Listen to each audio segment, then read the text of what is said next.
Bapak Ibu, mari kita berdoa. Bapa di dalam kerajaan surga, terpujilah namamu, agunglah namamu. Kami berdoa kiranya Tuhan berkenan mendengarkan seru kami. Ajarlah kami sesuatu tentang dirimu dan tentang bagaimana kami berjalan di dalam iman kepadamu.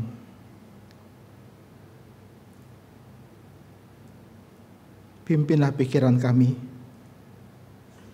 dan dengarlah doa ini. Dalam nama Tuhan Yesus kami berdoa. Amin. Tema kita hari ini adalah El Olam dan beriman di negeri asing. Saudara, ini adalah kisah perjalanan iman daripada seorang Abraham. Mari kita melihat beberapa catatan di dalam kitab Kejadian.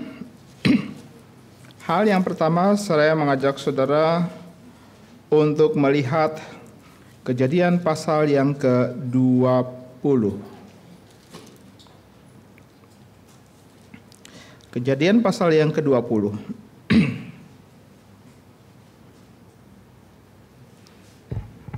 Ayat yang pertama, demikian firman Tuhan. Lalu Abraham berangkat dari situ ke tanah Negeb. Dan ia menetap antara Kadesi dan Syur. Ia tinggal di Gerar sebagai orang asing. Oleh karena Abraham telah mengatakan tentang Sarah istrinya, dia saudaraku, maka Abimelekh, raja Gerar, menyuruh mengambil Sarah. Ayat yang ke-14. Kemudian Abimelekh mengambil kambing domba dan lembu sapi, hamba laki-laki dan perempuan, lalu memberikan semuanya itu kepada Abraham. Sarah, istri Abraham, juga dikembalikannya kepadanya.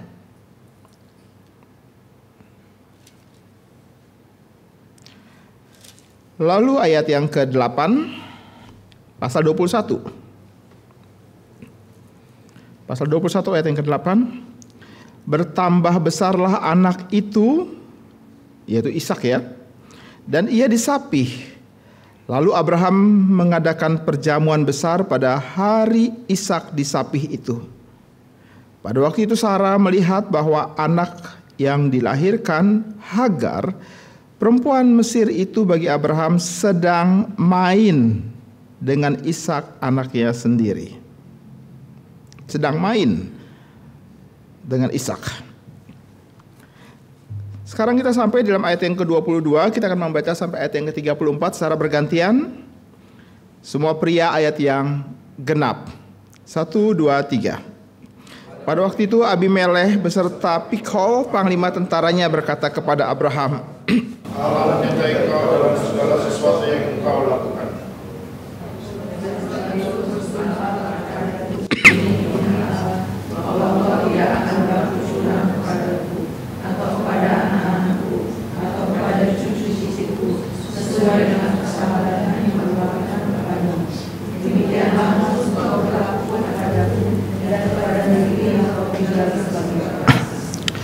Lalu kata Abraham, aku bersumpah.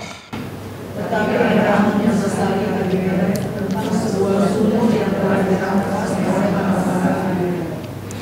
Jawab Abimelekh, aku tidak tahu siapa yang melakukan hal itu.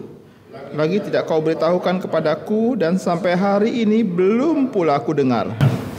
Lalu Abraham mengambil domba dan lembu dan memberikan semuanya itu kepada Abimelekh. Kemudian kedua orang itu mengadakan perjanjian. Tetapi Abraham memisahkan 7 anak domba betina dari domba-domba itu. Lalu kata Abraham, untuk apa 7 anak domba yang memisahkan ini? Jawabnya, ke-7 anak domba ini harus kau terima dari tanganku untuk menjadi tanda bukti bagiku bahwa akulah yang menggali sumur ini.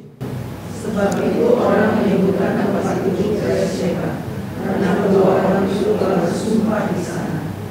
Setelah mereka mengadakan perjanjian di Barsheba, pulanglah Abimelek beserta Pikol, panglima tentaranya, ke negeri orang Filistin.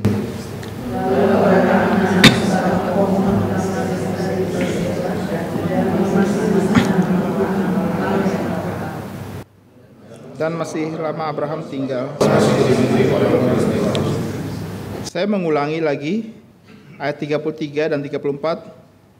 Lalu Abraham menanam sebatang pohon tamariska di Barsheba dan memanggil nama Tuhan Allah yang kekal. Atau dalam terjemahan yang lain, di sana dan memanggil di sana nama Yehova El Olam. Jadi kalau tema kita El Olam, beriman di negeri asing, maka istilah itu muncul dari ayat ini. Yahweh El Olam. Dan masih lama Abraham tinggal sebagai orang asing di negeri orang Filistin. Sampai sedemikian jauh pembacaan firman Tuhan ini. Alkitab mengatakan bahwa Allah memilih Abraham dan menjadikan Abraham itu bapa orang beriman. Ini tentu bukan sesuatu hal yang kebetulan. Pasti kita mengaminkan hal tersebut. Bahwa Abraham kemudian dipanggil keluar pada waktu ia mungkin masih kecil, mengikuti orang tuanya Terah keluar dari Ur Kasdim. Dan keluarga ini adalah keluarga penyembah berhala. Jadi dipanggil keluar, dan akhirnya sampailah Abraham pada satu titik di mana ia harus berdiri sendiri sebagai seorang laki-laki, sebagai seorang suami yang bertanggung jawab bukan saja buat keluarganya, untuk istrinya, dan tetapi juga untuk seluruh orang-orang yang mengikutinya. Dan Alkitab berkata bahwa akhirnya mereka sampai di suatu tempat antara Kadeshi dan Syur, yaitu di Gerar, sebagai seorang asing. Dan kata lain, ini bukan tanahnya dia. Setelah dia meninggalkan kehidupannya yang lama dan sekarang dia berdiri sendiri, maka boleh dibilang dia sekarang menjadi seorang yang sedang menjadi pilgrim, seorang perantau, seorang yang berjalan menuju kepada tanah yang Allah janjikan. Saudara-saudara, ini adalah hal yang paling awal tentang janji bahwa Allah akan memberikan tanah perjanjian bagi orang ini. Tetapi Allah juga berkata kepada Abraham bahwa ia akan menjadi sumber daripada keturunan yang banyak itu. Yang dikatakan oleh Alkitab adalah sebanyak bintang di langit dan sebanyak pasir di laut. Abraham menerima janji itu pada waktu ia berusia 75 dan baru mulai melihat penggenapan janji itu pada waktu dia berusia 100 tahun. Berarti ada jeda waktu 25 tahun lamanya. Dan in between dan di antara itu kita melihat bahwa Abraham sampailah di tanah Gerar. Dia sampai di sana. Jadi penggenapan janji itu masih sesuatu hal yang mungkin dibilang sangat jauh sekali. Tapi Tuhan memimpin dia sampai di dalam sebuah tanah yang disebut sebagai tanah Gerar, dan di tanah itu sudah ada seorang penguasa yang bernama Abimelek. Di pasal 20 tadi kita melihat bahwa dia adalah Raja Gerar. Seorang penguasa, Raja Gerar, dan Abraham di dalam usaha untuk memelihara keluarganya dan mungkin juga sedang tetap menyimpan janji yang Allah berikan bahwa dia akan menjadi bapa yang menjadi berkat bagi banyak bangsa. Tuhan akan memberkati keturunannya. Sehingga sangat mungkin Abraham berpikir bahwa saya sedang mencari sebuah tempat, sebuah kehidupan yang akan menjadi lokasi di mana semua keturunannya dapat menikmati sebuah kehidupan. Dan itu terjadi di tanah Gerar. Sudah ada raja yang memerintah di sana. Saudara, mungkin sekali kita akan berkata, ini adalah cara Abraham untuk mencari penghidupan, mencari keamanan, mencari perlindungan untuk janji Tuhan yang diberikan kepadanya. Saudara, menanggung janji Tuhan itu suatu hal yang besar sekali. Sebab janji Tuhan itu adalah sebuah janji yang berkaitan dengan diri Allah sendiri. Dengan janji Tuhan maka Abraham harus mengenal siapakah Allah yang memberikan janji itu. Janji itu bukan sekedar sebuah perkataan tentang sesuatu yang akan diberikan entah di beberapa waktu kemudian di depan. Tidak, janji ini berkaitan dengan diri Allah, berkaitan dengan sifat Allah, berkaitan dengan karakter Allah. Itu sebab tadi di dalam pasal yang ke-21:33 itu berkata bahwa Abraham di tempat itu akhirnya memanggil Yahweh itu El Olam. Dia memanggil nama itu oleh karena sebuah cerita panjang sudah diukir di dalam sejarah kehidupannya.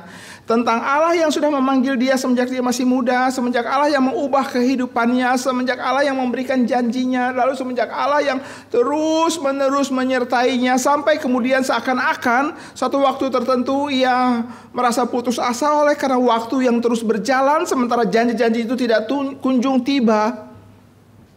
Sampai kemudian tidak mengherankan juga kalau Sarah istrinya tersebut berkata, Abraham silahkan ambil gundik saya yang bernama Hagar tersebut.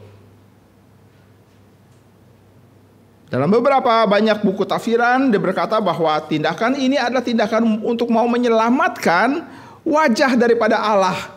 Oleh karena waktu terus berjalan, usia terus bertambah, kemampuan itu sudah makin lama makin berkurang dan cenderung menuju kepada hilang. Tapi janji itu tidak pernah Allah revisi, tidak pernah Allah rubah, tidak pernah Allah lakukan sesuatu apapun. Dengan kata lain, janji itu tetap berlaku bagi Abraham dan bagi Sarah. Tapi tanda-tanda itu tidak terlihat.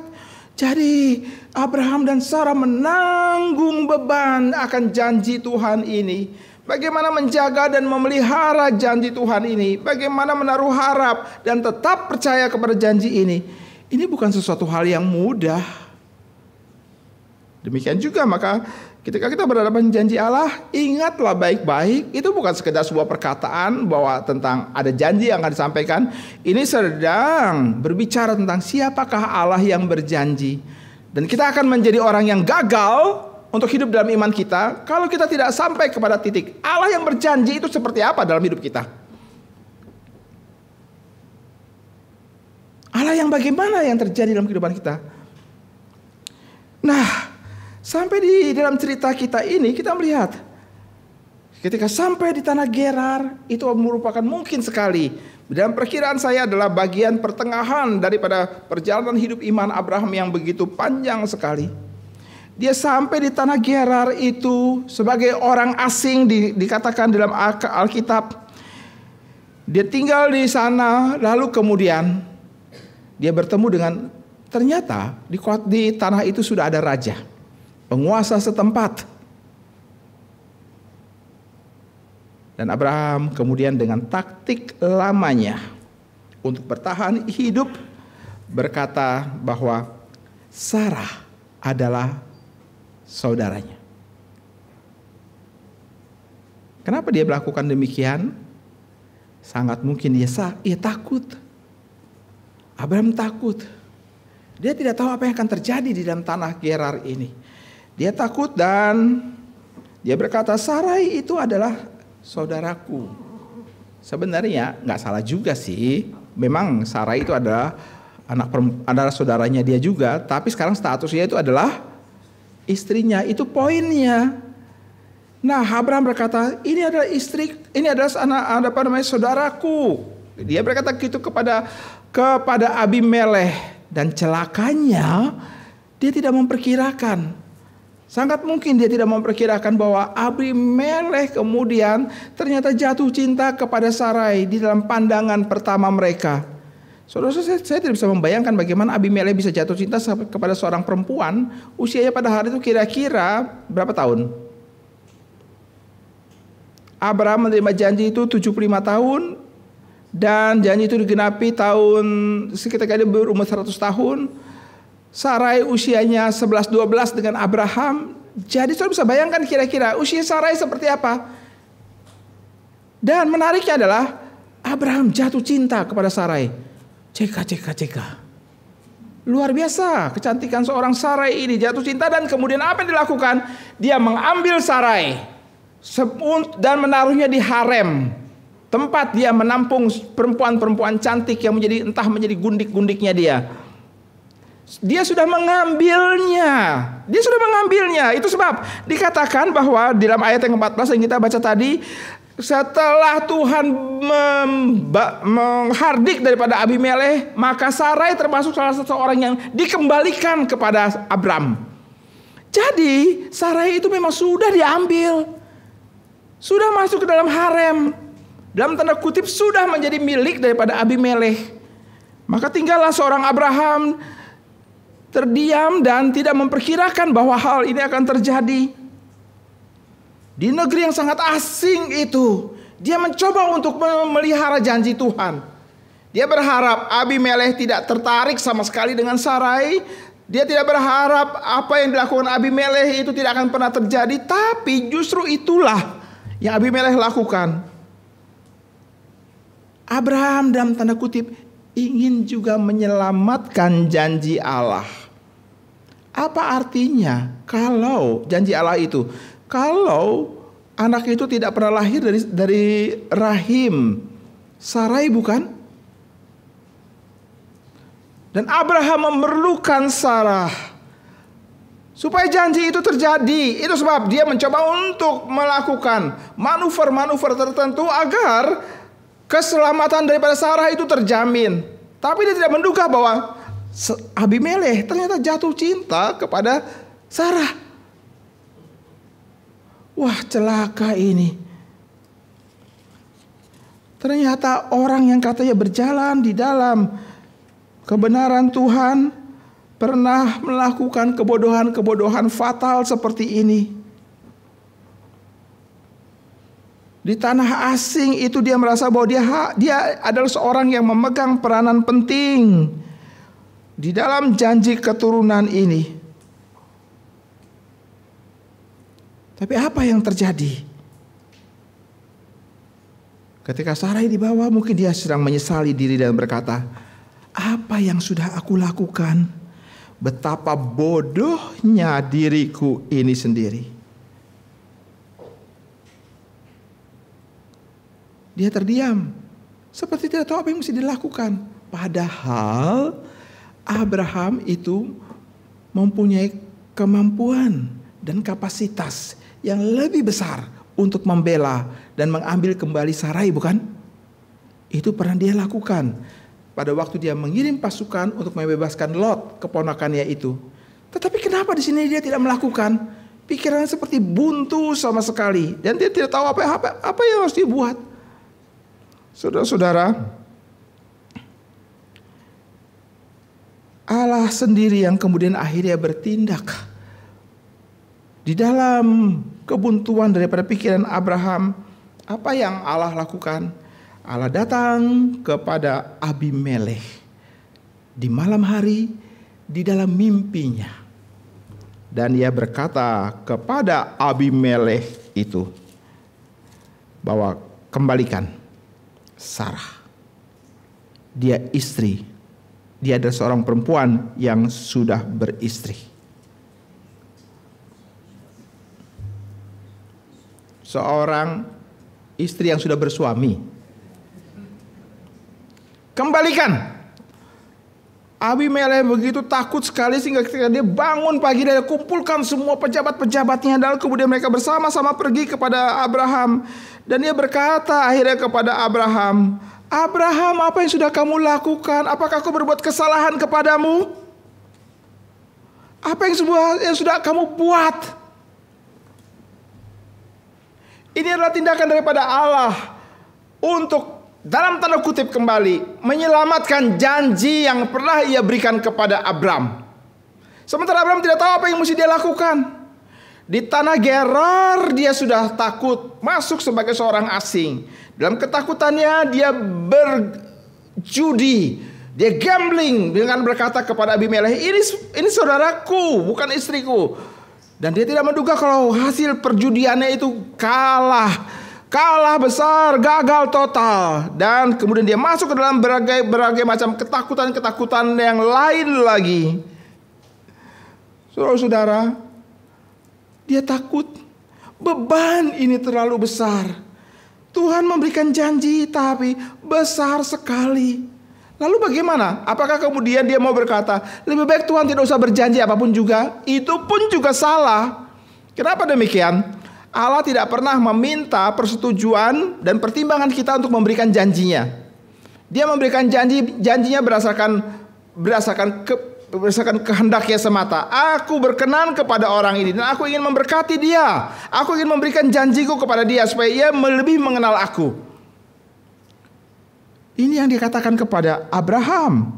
Tapi saudara lihat, di sini kita memperhatikan bahwa ketakutan yang tercipta di dalam diri Abraham itu adalah tanda arah.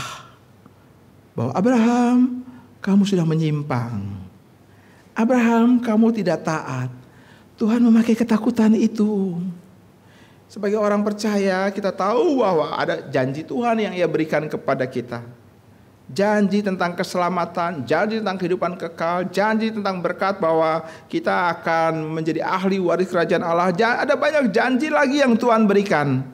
Dan kalau kemudian satu kali tertentu timbul ketakutan dalam kehidupan kita berkaitan dengan janji tersebut, maka janji itu seperti sebuah tanda awal.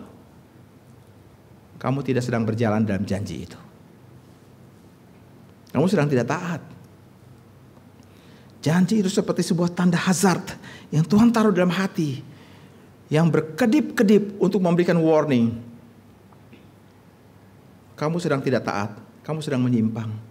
Bukankah itu yang kita perlukan? Di satu sisi kita tahu janji Allah betul, tapi dan sisi kita butuh detail. Apakah saya hidup dalam janji Allah atau saya sedang menyimpang? Maka Allah mengikuti janji yang Dia berikan kepada Abraham dan Allah menaruh semacam tanda hazard untuk mengatakan, kamu sudah menyimpang, kamu sudah bergeser, kamu sudah mengatakan bahwa kamu memegang peranan penting, bahwa kalau kamu tidak menjaga Sarah, maka janji ini tidak akan pernah terjadi dalam kehidupanmu. Kalau kamu tidak memelihara Sarah, melindungi Sarah, menjaganya sedemikian rupa, maka bagaimana janji ini dapat terbukti, bukan? Maka Abraham itu adalah seorang pria yang begini. Dia tahu apa yang mesti dia lakukan. Dia tahu dia harus melindungi, dia harus menjaga. Kenapa demikian? Karena janji Allah padanya. Janji Allah kepada Sarah. Dia harus melakukan sesuatu. Tapi perkiraannya salah. Perkiraannya salah. Dan Allah memberikan tanda ketakutan itu. Tanda. Dan Allah memakai orang yang tidak percaya untuk mengajarkan bagaimana hidup percaya kepada Allah. Saudara-saudara, Allah hadir dalam mimpinya Abimelekh, menghardiknya.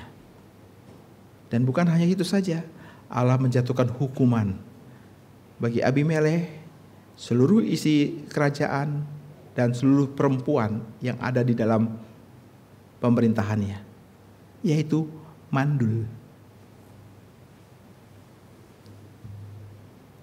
Allah menghukum raja ini. Sampai kemudian Tuhan hadir dan mengatakan, jangan berani-berani melakukan apapun kepada Sarai. Kembalikan dia. Dia adalah seorang perempuan yang sudah bersuami. Sontak Abimelekh menjadi kaget. Dia datang kepada Abraham dan bilang, apa yang kau sudah lakukan bagiku? Apa yang sudah kau lakukan? Kesalahan apa yang aku lakukan bagimu sehingga sekarang semua malapetaka ini ditimpakan kepadaku? Apa yang sudah aku buat? Abraham, apa yang sudah kamu buat? Orang asing ini datang di dalam wilayahku. Aku memberikan dia tempat. Sekarang apa yang dia berikan bagi aku dan semua wilayahku? Petaka. Sebuah petaka yang besar. Dan dia datang kepada Abraham dan kemudian dia mengembalikan semua yang dia ambil dari Abraham. Dan bukan hanya itu saja, Allah menggerakkan hatinya untuk memberikan kambing, lembu, domba kepadanya, dan yang paling penting adalah Sarah dikembalikan. Kembali Sarah kepada Abraham. Dan Abimelekh pun berkata, sekarang silahkan, kamu mau pilih tempat mana saja di tanahku. Kamu silahkan pilih tempat itu dan berdiamlah di sana. Saudara-saudara, hal ini langsung saya percaya memberikan bekas yang mendalam di dalam kehidupan daripada seorang Abraham, bahwa Abraham dan Sarai adalah sumber daripada semua keturunan yang dijanjikan. Bukan melalui rahim Hagar, bukan melalui anak yang dilahirkan. Sehingga di sini saudara-saudara, kalau kita melihat setelah Ishak lahir, maka ada catatan tentang bagaimana Sarai, Abraham kemudian mengusir Hagar dan anak laki-lakinya itu untuk pergi keluar dari komunitas mereka. Kelihatannya sangat-sangat kejam sekali. Bagaimana mungkin Abraham bisa mengusir seorang perempuan ini yang telah melahirkan seorang putra baginya dan dibiarkan keluar? Pergi kamu. Saudara, jangan salah paham bahwa ini adalah tanda pertobatan daripada seorang Abraham. Bahwa lahirnya seorang Ismail itu, atau seorang laki-laki dari rahim daripada Hagar, itu bukan sekedar seorang Sarai berkata, Abraham, aku sudah menunggu lama, seakan-akan Tuhan tidak melakukan apapun juga, maka sekarang silakan ambil Hagar. Ini bukan sekedar sebuah upaya untuk menolong daripada Abraham yang dilakukan oleh Sarai. Abraham melakukan kebodohan, Sarai pun juga melakukan kebodohan. Kedua orang ini ketika mereka berhadapan dengan janji Allah melakukan kebodohan. Kebodohan yang sangat fatal sekali. Anak laki-laki dari rahim Hagar itu adalah lambang daripada kebodohan kedagingan yang mengatasnamakan Allah. Jadi pada waktu Abraham berkata, Hagar, Ismail, pergi. Ini tanda pertobatan. Saya tidak akan berkhotbah tentang Hagar dan Ismail. Mereka pun dipelihara oleh Allah. Dan mereka pada diri anak laki-lakinya pun dijanjikan Allah akan memberkati keturunannya. Itu lain sisi. Tapi saya tidak mau masuk ke sana. Saya mau fokus kepada Abraham dan janji Allah ini. Jadi saudara, Abraham belajar di dalam kepedihan hatinya, di dalam keputusasaannya tentang apa itu percaya kepada Allah. Jadi setelah Abimelekh mengembalikan Sarai, memberikan sebanyak hadiah kepada Abraham, lalu kemudian tanah silahkan pilih mana yang kamu suka.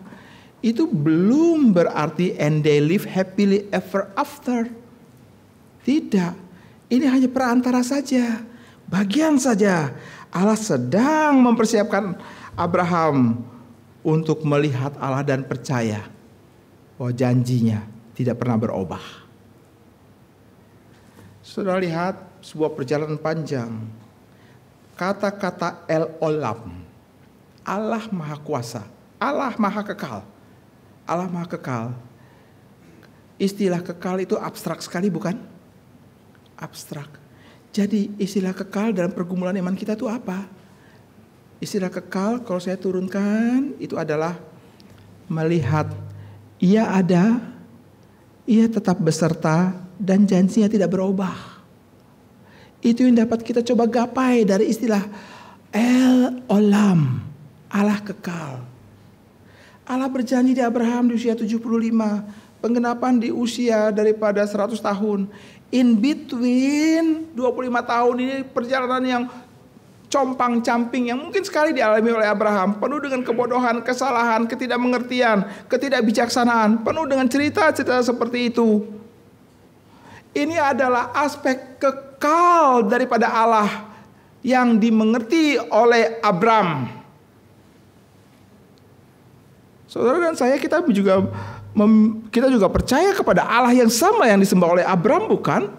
Dia juga adalah El Olam dalam kehidupan kita. Saya tidak tahu apakah sekarang saudara sedang berada di Gerar atau saudara sedang berada di mana. Tapi kalau saudara berjalan di dalam langkah yang sama seperti yang dilakukan oleh Abraham, maka saudara akan berjumpa dengan banyak sekali puting beliung di dalam perjalanan iman kita.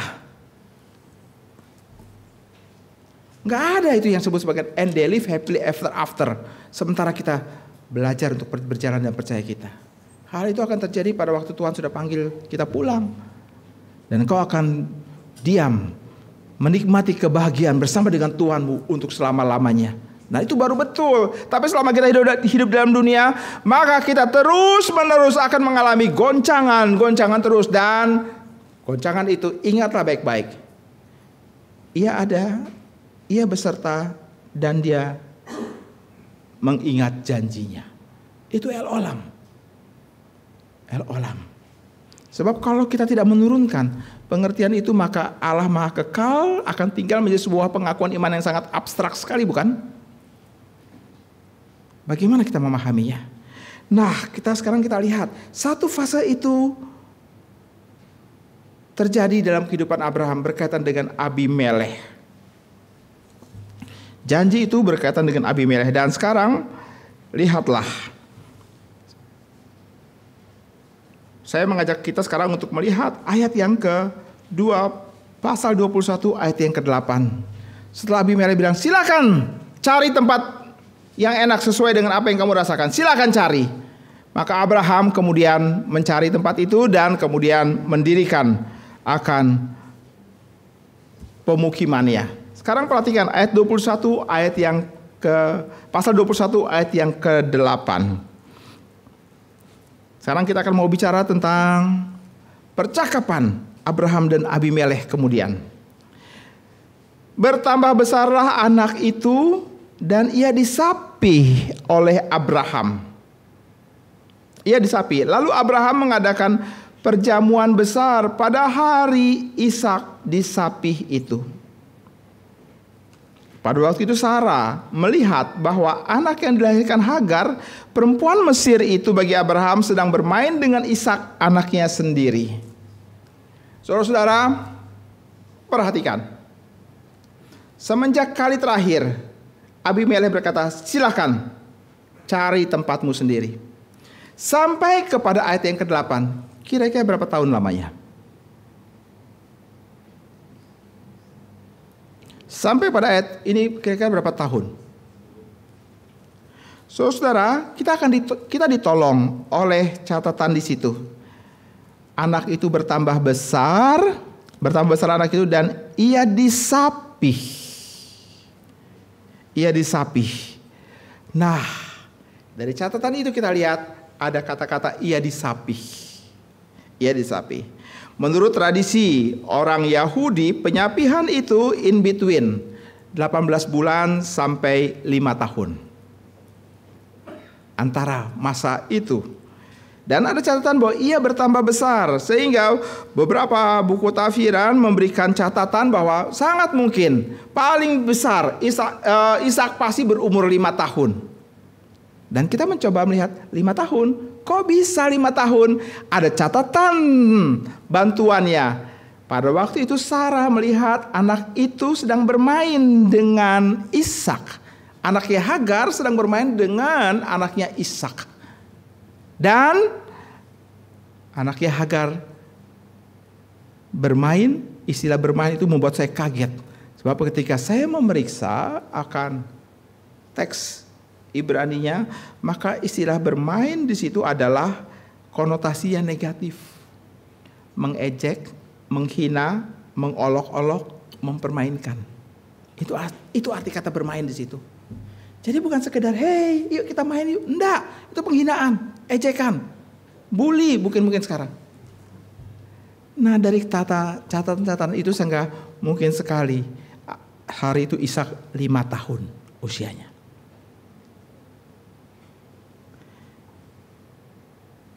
Ya, mungkin 5 tahun. Dan itu sebab kemudian kenapa kemudian menjadi alasan Abraham merasa ini tidak benar. Apa yang terjadi ini tidak benar. Anak ini mulai menghina, mulai mengejek, mulai membuli daripada Ishak. Lalu ia kemudian usir berdasarkan apa yang menjadi permintaan daripada Sarai. Usirlah hamba perempuan itu beserta anaknya. Pergilah. Jadi tidak boleh ada sedikit pun hal daripada kedagingan, keberdosaan itu bisa interupsi masuk di dalam janji Allah. Janji Allah tidak membutuhkan pertolongan daripada kedagingan manusia. Janji Allah itu milik Allah dan dilakukan dengan cara Allah, dan Allah memelihara janji itu. Allah tidak membutuhkan pertolongan apapun daripada kebijaksanaan dan kepintaran daripada manusia. Sebab kalau hal itu terjadi dan masuk ke dalam, maka ini sebuah bahaya besar. Gak heran kalau Paulus bilang, keluarkan, pisahkanlah dirimu daripadanya. Dengan apakah kebenaran bisa bersatu dengan kegelapan? Dalam 1 Korintus pasal yang ke-6 mengatakan demikian. Jikalau kita berkata tentang janji Allah, maka setting dalam pikiran kita adalah Allah sendiri dan janjinya. Saudara-saudara, jadi antara masa terakhir sampai saat Ishak disapih ada 5 tahun jenjangnya. Dan dalam 5 tahun itu ada banyak hal yang sudah terjadi. Ada banyak hal yang terjadi. Percakapan Abraham dan Abimelekh. Kita akan melihat apa itu yang terjadi. Abraham datang dan menyambut Abimelekh ke rumahnya. Abimelekh saat itu tidak sendiri. Dia datang bersama panglima perangnya. Siapa namanya? Pikol. Panglima perangnya. Saya bertanya-tanya, untuk apa dia ajak panglima perangnya? Saudara, ini bukan sekedar silaturahmi. Ini bukan sekedar kunjungan. Ini adalah ekspresi daripada seorang Abimelekh. Apa yang sudah terjadi dalam hidupnya selama 5 tahun belakangan ini. Dia memperhatikan kehidupan daripada Abraham. Dia melihat Abraham dalam ibadahnya. Sama seperti kalau kita lihat tentang Ayub di dalam ibadahnya. Setiap hari dia mempersembahkan korban. Takut-takut kalau anaknya melakukan dosa, maka dia buat korban bakaran. Jadi mungkin sekali bahwa Abimelekh, entah dia melihat atau mendapat berita bahwa ini loh orang asing di tempatku, mereka melakukan ibadah. Lalu mungkin sekali Abimelekh itu melihat bagaimana Abraham hidup dalam komunitas yang dia bangunnya. Bagaimana kemudian tentang perkembangan yang terjadi. Tentang bahwa Abraham kemudian menjadi begitu besar sekali. Bukan hanya dihormati oleh semua orang yang mengikutinya. Jadi mungkin juga orang-orang yang tinggal di sekitar daripada mereka itu juga mengenal Abraham dan sangat menghormatinya. Jadi hari itu raja datang bukan sekedar untuk mau menunjukkan kekuatan, bukan sekedar mau ingin memberikan intimidasi karena itu dia membawa akan panglima perangnya, tidak, tapi sebuah pengakuan bahwa Abraham, engkau sekarang sudah menjadi orang yang begitu besar sekali, kekuatanmu sekarang begitu besar sekali. Oleh karena apa? Oleh karena aku memperhatikan Allah yang engkau sembah. Kok bisa ngomong begitu? Lihat apa yang dia katakan.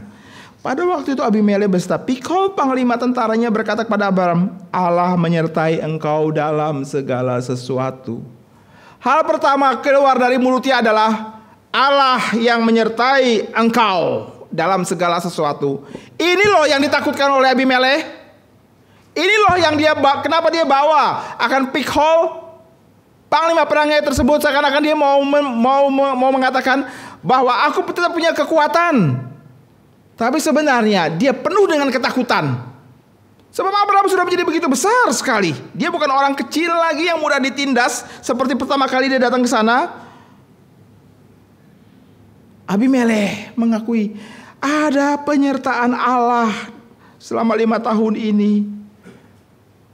Penyertaan itu bukan saja ketika dia menghardik daripada Abimelek 5 tahun yang lalu, tapi penyertaan itu dilihat dengan hadirnya seorang Ishak. Dia tidak pernah melihat pengalaman seperti ini sebelumnya. Hadirnya seorang Ishak pada waktu dia berusia 100 tahun. Pada waktu Sarai dilihat sebagai yang tidak pernah mungkin akan melahirkan seorang anak, tapi justru anak itu lahir. Bagaimana mungkin aki-aki dan ani-ani ini punya anak?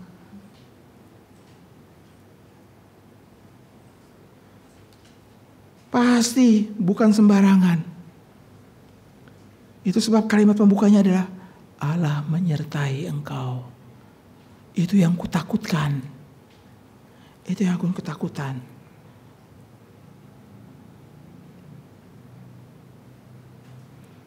Ini saudara, 5 tahun telah membentuk hidup Abraham untuk menjadi seorang yang bisa mengekspresikan imannya tanpa ia sadari. Cara hidup tidak boleh netral dan tidak akan pernah netral. Cara hidup kita tuh mengekspresikan percaya kita. Apa yang kita lakukan, apa yang kita pikirkan, apa yang kita rasakan, itu ada ekspresi iman kita. Kita berusaha untuk menghindar, itu adalah ekspresi akan iman kita.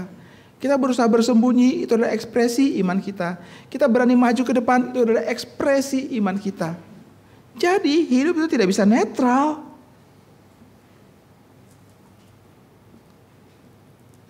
Ditambah lagi, Abimelek pasti mengamati, kenapa ya hidup daripada komunitas ini kok rukun-rukun. Tidak pernah ada terjadi perkelahian, kerusuhan di antara hamba-hamba Abraham. Nggak pernah ada terjadi pemberontakan. Abraham telah memperlakukan semua yang mengikuti mereka, semua yang mengikuti dia di dalam kasih dan di dalam keadilan, di dalam kejujuran dan di dalam kemurnian. Cara hidup adalah ekspresi iman.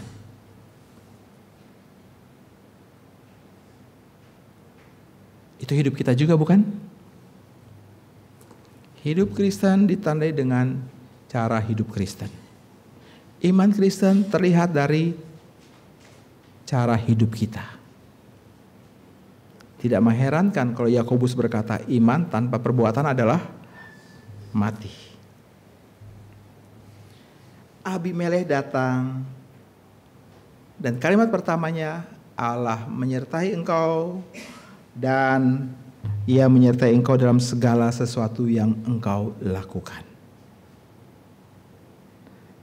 Tadi saya berkata, ini bukan sekedar silaturahmi, say hi, sudah lama tidak berkunjung, tidak.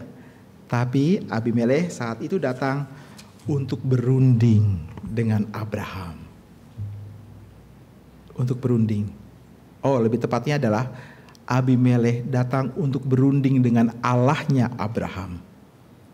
Dan Abraham adalah mediatornya. Kenapa dibilang berunding? Perhatikan, Abimelek datang dengan satu agenda.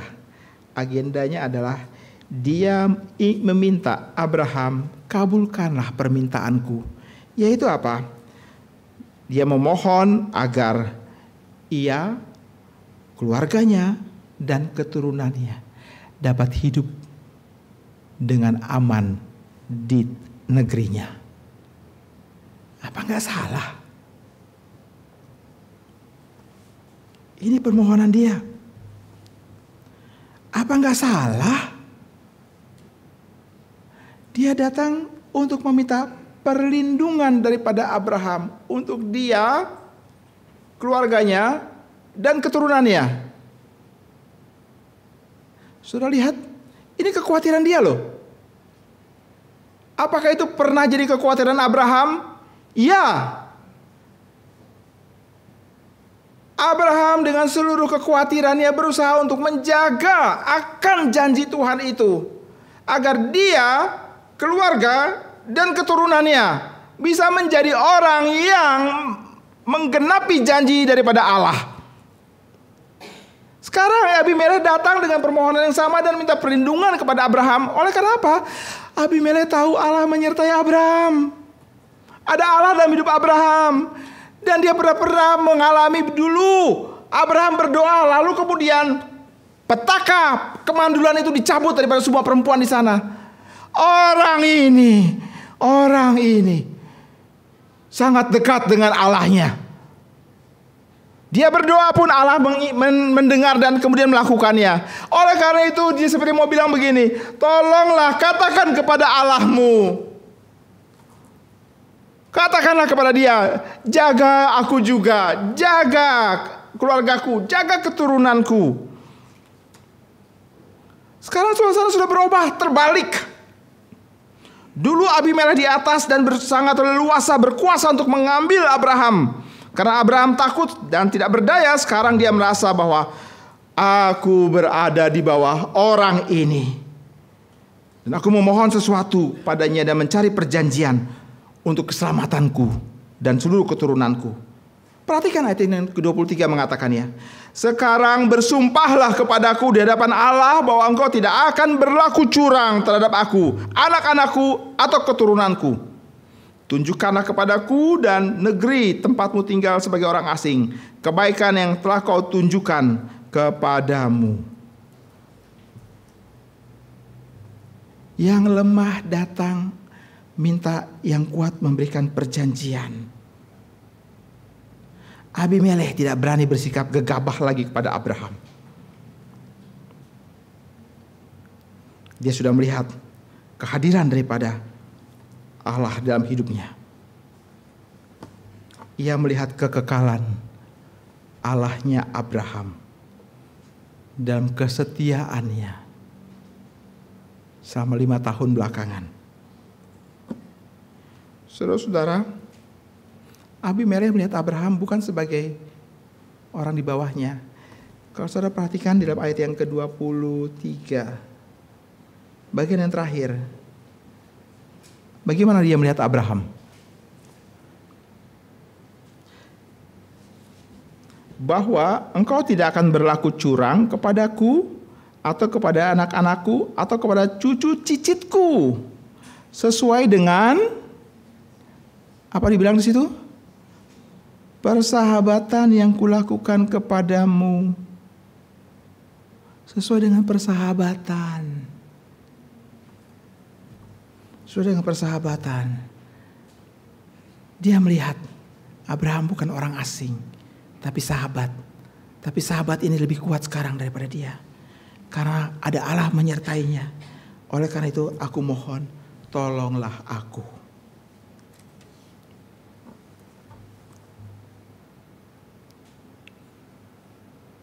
Kita berkata tentang janji Allah. Amin. Allah memang berjanji kepada setiap orang umatnya. Allah berjanji banyak hal. Janji tentang keselamatan, janji tentang kehidupan kekal, janji tentang penyertaan, janji tentang ahli waris, janji tentang pekerjaan-pekerjaan besar yang bisa dilakukan. Allah berjanji banyak hal. Kita mengatakan, aku punya pegang janji itu. Itu baru satu sisi. Allah memang berjanji, itu satu sisi. Tapi lebih daripada itu, Allah menginginkan. Ini syarat. Syarat bagaimana kita memegang janji Allah. Syaratnya adalah kepercayaan bahwa Ia ada dan akan selalu ada. Kedua, bahwa Ia menyertai dan tidak pernah akan melupakan. Yang ketiga, bahwa janjinya itu benar dan kita tidak meragukannya. Allah mau kita memegang iman ini ketika berhadapan dengan janji yang Ia berikan. Ia mau supaya kita beriman bahwa Ia ada dan akan selalu ada. Kedua, Ia menyertai dan tidak akan pernah melupakan. Ketiga, janjinya benar dan kita tidak pernah meragukannya.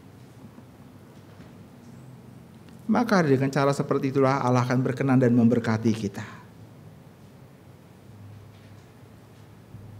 Apa yang dilakukan oleh Abraham?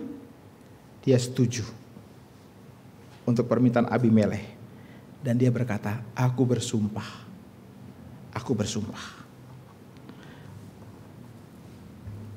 Aku bersumpah akan menjaga engkau. Aku bersumpah di tanah ini. Aku memelihara engkau. Bukankah di tanah ini kita lihat seberkas cahaya kecil, fajar, terang daripada Yesus Kristus. Ia akan menjadi berkat untuk semua bangsa. Dan Abraham mewakili titik awal dan dia berkata, aku bersumpah jaga engkau dan seluruh keturunanmu. Aku tidak akan menindas engkau. Maka Abimelekh lega sekali sebab sumpah sudah terucap dari seorang Abraham. Dia adalah orang Filistin, Raja Gerar, bukan orang Yahudi, bukan bangsa yang berasal dari keturunan Abraham, sama sekali enggak. Tapi Abraham sudah mengucapkan janji berkat kepada dia. Aku bersumpah, benih daripada cahaya, fajar daripada Yesus Kristus di dalam diri Abraham. Maka saudara, setelah percakapan itu, maka Abraham perlu mengadakan semacam perjanjian. Ayat yang ke-27 mengatakan, kedua orang itu mengadakan perjanjian. Perjanjian bahwa aku tidak akan mengkutak-katik kamu. Sama seperti yang aku harapkan kau tidak akan pernah mengkutak-katik aku. Itu yang terjadi antara Abraham dan Abimelekh, dan perjanjian itu kemudian dinyatakan oleh Abraham. Dia kemudian mengambil beberapa kambing domba. Mari kita lihat catatan itu. Ayat yang ke-27. Lalu Abraham mengambil domba dan lembu dan memberikan semuanya kepada Abimelekh.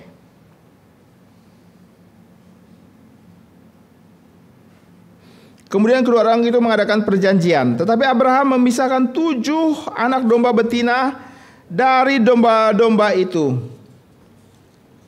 Lalu kata Abimelekh kepada Abraham, untuk apakah 7 anak domba yang kau pisahkan itu? Kita berhenti sampai situ dulu. Saudara-saudara, lihatlah, Abraham mengadakan perjanjian. Perjanjian pada waktu itu harus ditandai dengan adanya binatang yang disembelih. Abraham mengambil beberapa kambing domba yang menjadi miliknya. Mungkin sekali ia sangat tergerak oleh perjanjian seperti yang Tuhan ajarkan kepadanya di dalam Kejadian pasal yang ke-15. Tuhan sendiri yang berbuat perjanjian dengan Abraham. Sekarang Abraham mengulanginya lagi. Sekarang berkaitan dengan Abimelekh. Ia mengorbankan seekor sapi betina, seekor kambing, domba jantan, burung dara. Dan kebiasaan pada waktu itu adalah binatang yang sudah diambil untuk sebagai tanda segel daripada sebuah perjanjian itu dibelah 2. Lalu potongan-potongan binatang itu ditaruh di dalam sebuah jalan yang panjang. Lalu 2 pihak yang berjanji setelah mengucapkan klausul perjanjian yang mereka buat, mereka berjalan melewati setiap potongan-potongan daripada binatang itu. Mereka melangkahi potongan-potongan binatang itu. Untuk tujuan apa? Apa artinya? Artinya adalah kalau salah satu pihak melanggar perjanjian yang kita buat, maka hidupnya akan berakhir sama seperti binatang ini. Jadi perjanjian ini sangat serius. Ini perjanjian darah, perjanjian hidup mati, perjanjian kekal.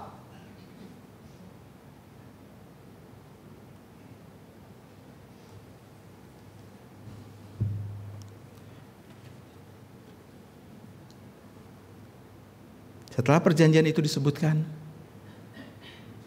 Abraham langsung juga menggunakan momen itu untuk berkata kepada Abimelekh. Dia bilang, Abimelekh, kenapa ada orang-orangmu merampas sumur yang aku gali? Di ayat yang ke-25.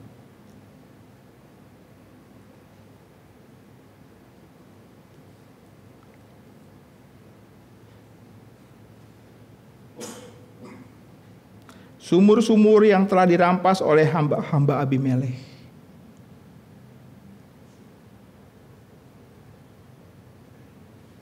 Dalam ayat yang ke-25.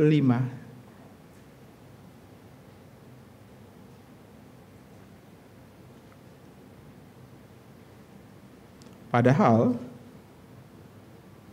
di dalam ayat yang ke-27 24 Abraham sudah berkata, aku bersumpah.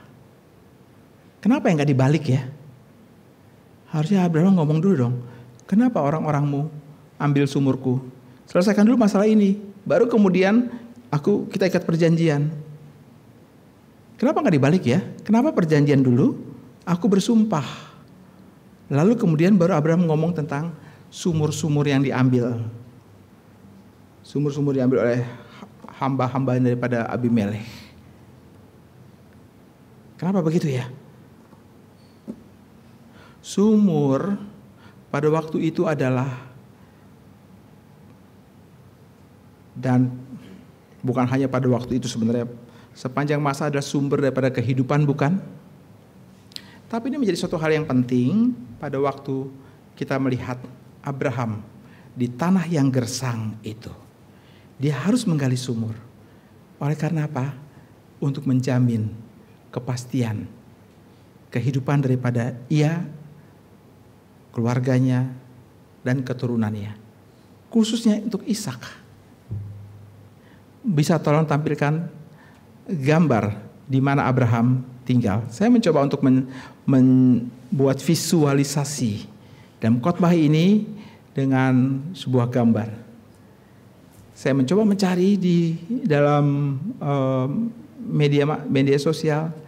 Ini adalah reruntuhan pemukiman Abraham di Gerar.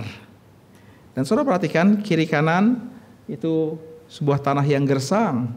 Tapi sebenarnya di sebelah sana sudah ada hijau. Nah, tapi bayangkan itu adalah konteks saat ini dan di sini. Tapi pada waktu itu mungkin sekali ini sebuah dataran yang padang yang gersang sekali. Jadi aku harus mencari sumber yang dapat mempertahankan kehidupan kami. Mungkin demikian apa yang dipikirkan oleh Abraham. Itu sebab dia mencoba untuk menggali sumur. Coba tunjukkan sumurnya. Ya, ini adalah bagian luar daripada sumur. Ada sebuah tempat yang seperti biasa sumur ada lingkaran seperti itu, dan memang ada beberapa gambar menunjukkan bahwa di bawah itu ada sumur. Tapi kalau saudara perhatikan di belakang itu ada sebuah bangunan. Dan satu kali saya mengikuti tur yang dilakukan oleh seseorang untuk ini melalui YouTube pastinya. Dia masuk ke dalam satu tempat seperti ruangan begitu, kemudian dia turun jauh ke bawah lalu tangganya belok lagi, lalu belok lagi turun jauh ke bawah sekali. Sehingga sumur itu seperti sebuah bangunan besar sekali.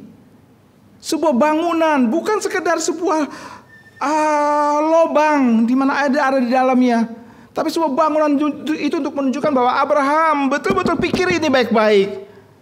Ini adalah harta besar bagi dia dan bagi keturunannya. Untuk apa? Janji Tuhan. Satu sisi Allah memberikan janji, dan sisi setelah Allah berikan janji tersebut, maka ada tanggung jawab yang harus dilakukan oleh orang percaya. Itu tanda kalau kamu percaya. Kalau kamu percaya, kamu akan jaga janji tersebut, memelihara janji itu. Tanda bahwa aku takut kepada Tuhan. Saudara-saudara,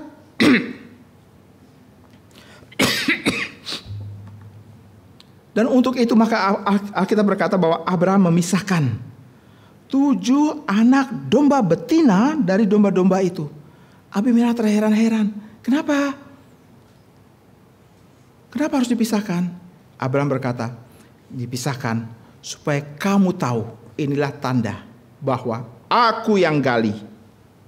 Aku yang menggali sumur ini. Bukan kamu. Aku yang menggali.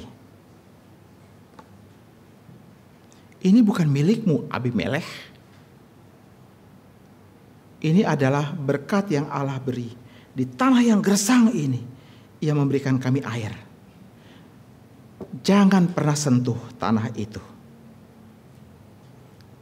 Dan perjanjian ini disegel dengan darah.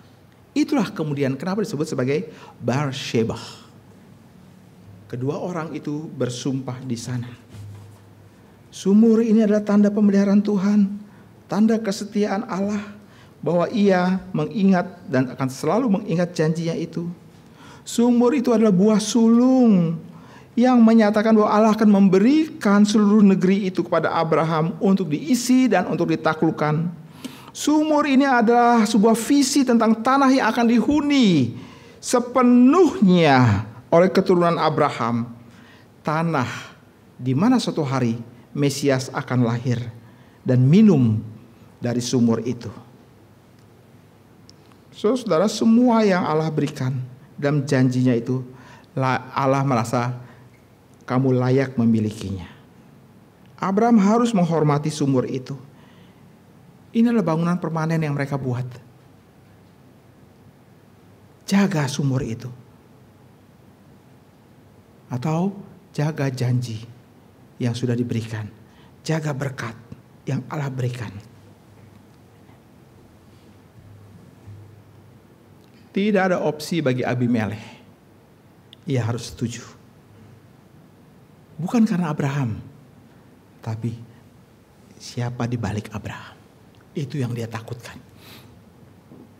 Jangan-jangan kalau aku salah ngomong, Allahnya Abraham akan murka kepadaku lagi. Oleh karena itu aku terima.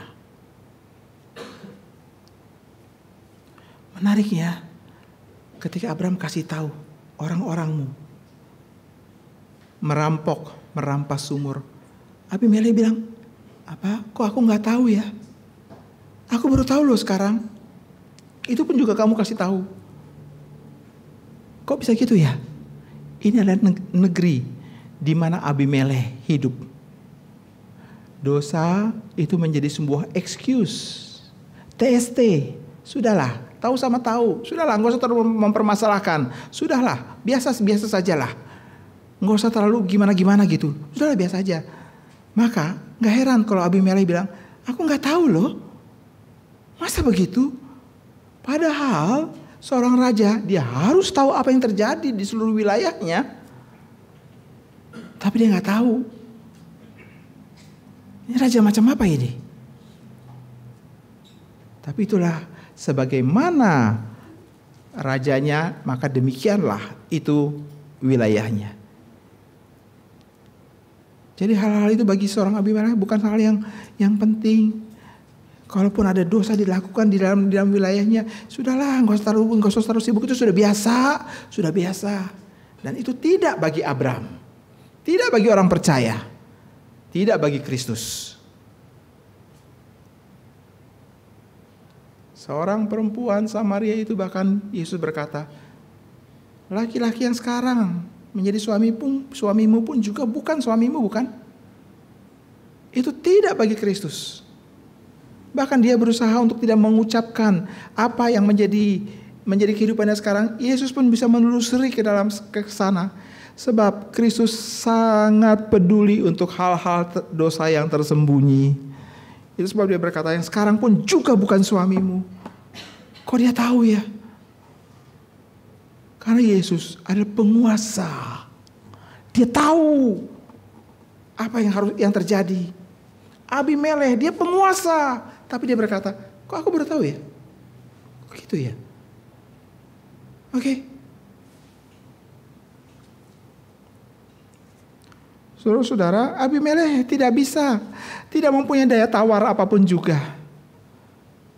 Dia harus mundur dan dia mengajak Pikol pulang. Sebab tidak ada yang bisa dia lakukan. Kamu berani ngomong sedikit apapun. Sedikit lagi atau apapun daya tawar yang kamu mau buat, Allah di belakang Abraham yang akan bertindak. Saudara-saudara, setelah Pikol pulang menemani atau menjaga Abimelekh, maka tinggallah Abraham di tempat itu. Lalu mari sekali lagi kita perhatikan ayat 33 dan 34.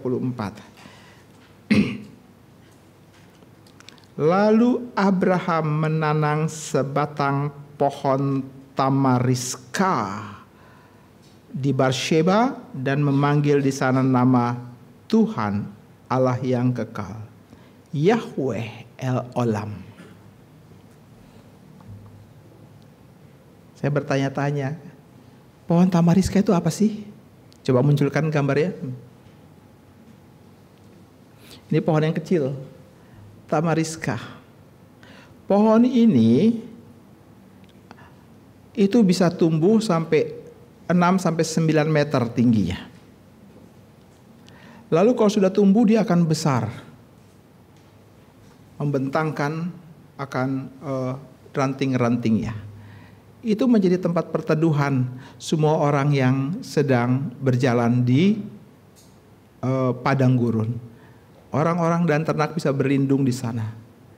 Dan menariknya, pohon ini umurnya panjang sekali, lama sekali. Pohon tamariska. Saya nggak pernah. Saya baru memperhatikan nama tamariska.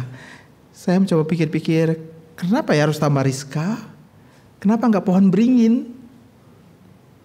Pohon beringin tuh di depan ada satu tuh, di depan kita satu. Pohon beringin. Kenapa tamariska? Mungkin sesuai dengan konteks saat itu. Tapi Abraham pasti memilih jenis pohon ini bukan tanpa alasan. Dia mau mengatakan, inilah yang aku lihat tentang janji Allah. Allah yang kekal, El Olam. Abraham menanam itu di usia tuanya. Dan mungkin sekali dia tidak akan pernah melihat pohon itu tumbuh tinggi dan berkembang. Dia sudah keburu meninggal. Ini adalah ekspresi iman daripada seorang Abraham.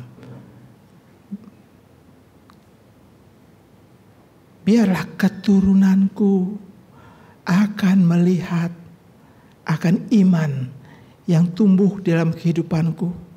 Aku percaya kepada El Olam. Ia ada dan akan terus ada. Ia menyertai dan akan terus tidak pernah mau melupakan.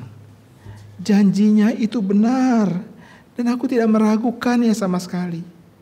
Meskipun aku pernah bodoh, meskipun aku pernah tidak bijaksana melihat janji Tuhan, tapi selalu saja Dia mengampuni aku.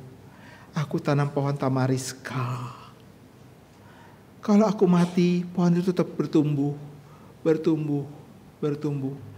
Dan aku berharap anak cucuku dan keturunan-keturunan yang besar itu mendapatkan perlindungan dari pohon tamariska ini. Sekali lagi, ini adalah ekspresi iman. Ini adalah apa yang dilihat Abraham, menjembatani apa yang dia mengerti dalam pengertiannya tentang El Olam. Pohon ini lama sekali usianya, lama sekali. Ini adalah janji atau bukti daripada kesetiaan Allah, bukti daripada pemeliharaan Allah. Abraham tidak menaruh imannya kepada Abimelekh. Ia pernah melakukannya, tetapi sekarang ia menaruhnya kepada Allah. Abraham berdoa dan memanggil nama El Olam setelah ia menanam pohon itu. Saudara, nama El Olam dan Gerar, tempat asing itu menjadi tempat di mana Abraham tinggal untuk seketika waktu lagi lamanya. Ia masih tinggal di negeri orang asing. Dia masih tinggal di sana. Dan dia akan terus melewati catatan perjalanan bersama dengan Allah. Apakah kemudian ini menjadi sebuah cerita akhir? Tidak, karena nanti setelah itu saudara lihat halaman sebelah daripada Alkitab saudara akan menemukan peristiwa yang mengguncangkan Abraham akan terjadi sekali lagi. Yaitu ketika Allah yang sudah memberikan Ishak kepadanya di hari tuanya, kemudian berkata, Abraham, persembahkanlah Ishak. Tapi Tuhan sudah mempersiapkan Ishak. Dan peristiwa itu, ketika pengalaman bersama dengan Abimelekh, Allah sudah mempersiapkannya. Dan Abraham sampai kepada satu titik, El Olam.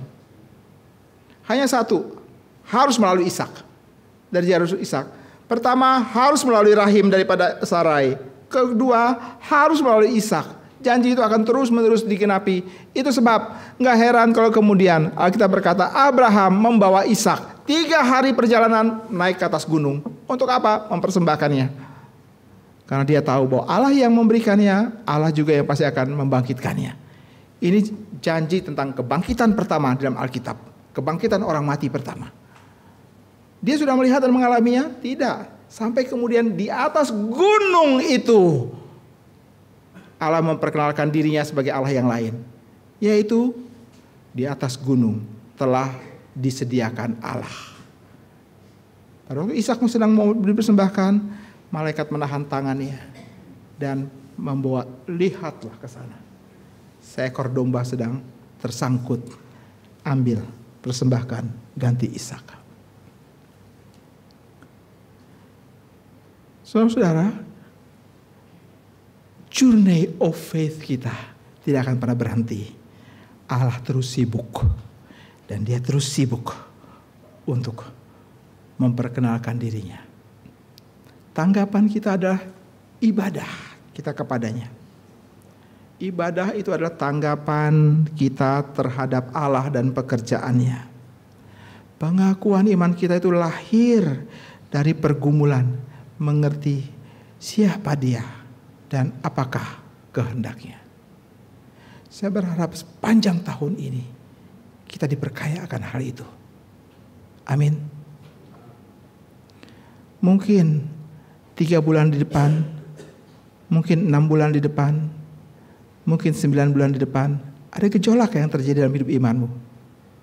Ingatlah, dia ada dan dia akan selalu ada. Dia menyertai dan tidak pernah melupakan.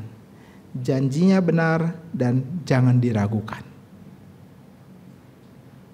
Meskipun Allah memberikan ruang bagi kita untuk menjadi ragu dan tidak percaya, tapi Allah tidak akan pernah membiarkan kita ada dalam posisi itu. Dia akan bawa kita kembali. Kiranya Tuhan memberkati kita. Mari kita berdoa.